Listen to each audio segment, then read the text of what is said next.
Hello, welcome back to Algebra. The title of this lesson is Inverse and Joint Variation, Part 2. So in the last lesson, we conquered and introduced the idea of inverse variation. We also talked about joint variation. So if you haven't watched that lesson, it's really important that you do that now so you understand what the concept of inverse variation and joint variation really is. Now we're going to do 4 problems. I've already written them on the board because they're kind of wordy.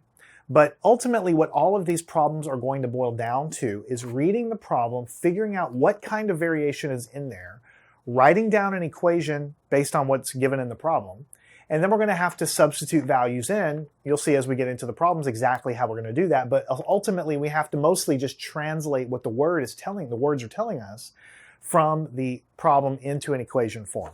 So for instance, here is number 1. The first problem says, if y varies inversely as x, and y equals 3 when x is equal to 6, find x when y is equal to 18. Now I'm going to tell you right now that I know how to do this problem. I've already solved it. I know what to do. But even when I read that, I think, oh man, my brain's kind of scrambled. So if your brain starts to get scrambled, you have to read it carefully and write down what you know. So the very first sentence tells you y varies inversely as x. So just stop right there. The most important thing to pull out of this so far is that y varies inversely as x. You need to know that this is the form of inverse variation. We have a constant of variation that always lives on the top.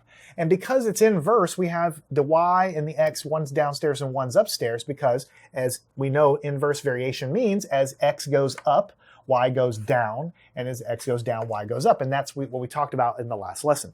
So the most important thing so far is honestly just to write this down. Y varies inversely as x. Okay.